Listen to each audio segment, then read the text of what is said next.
नमस्कार, मी अमित गद्रे. तुम्ही पाहता न्यूज18 लोकमत आणि बुलेटिनची सुरुवात एका विशेष बातमीने करूया. 3 दिवसांच्या हुलकावणीनंतर अखेर पोलिसांनी सैफ अली खानवरती चाकू हल्ला करणाऱ्या आरोपीला अटक केलेली आहे. ठाण्याच्या कासारवडवडीमधून या आरोपीला अटक करण्यात आलेली आहे. विशेष म्हणजे पोलिसांनी अटक केलेला आरोपी हा बांगलादेशी असल्याचं समोर आलेलं आहे.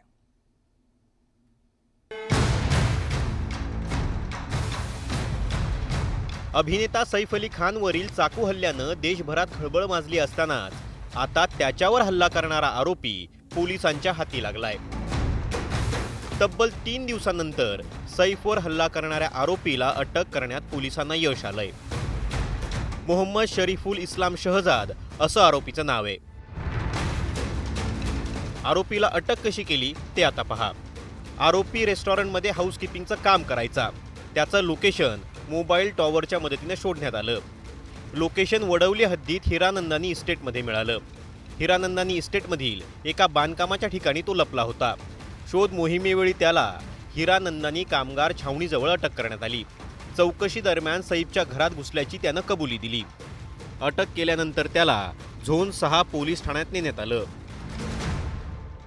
बांद्रा पोलीस स्टेशनच्या हद्दीमध्ये अभिनेता श्री सैफ अली खान यांच्या घरी ज्या हल्ल्याचा आणि जबरी चोरीचा प्रकार झालेला आहे त्या अनुषंगाने एका आरोपीला अटक करण्यात आलेली आहे.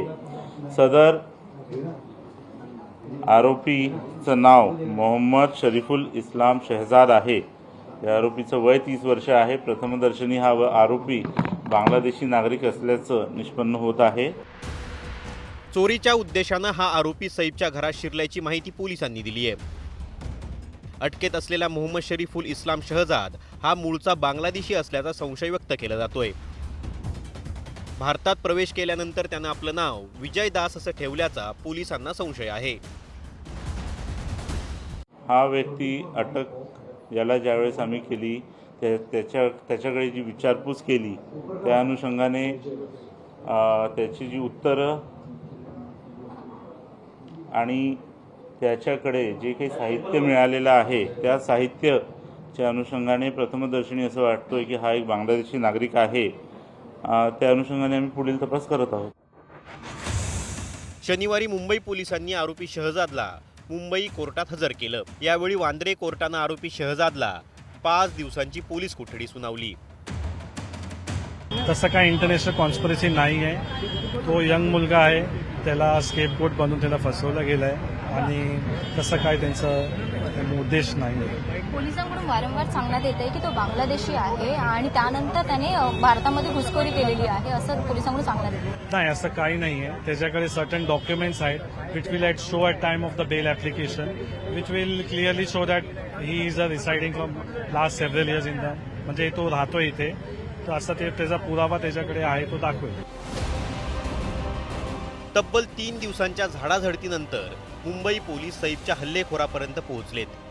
शुक्रवारी पोलिसांनी मुंबईहून आणि शनिवारी दुर्गमधून एका संशयिताला ताब्यात घेतलं. पण यातून पोलिसांना ठोस असं काहीच मिळालं नाही. परिणामी सैफ अली खान प्रकरणाच्या सुरुवातीच्या 3 दिवसात मुंबई पोलिसांची बरीच तारांबळ उडाल्याचं दिसलं. पण आता दया नायक आणि त्यांच्या टीमनं ठाण्यातून हल्लेखोराच्या मुसक्या आवळल्यानं या प्रकरणाचा उलगडा होण्याची शक्यता आहे. Bureau report, News18 Lokmat.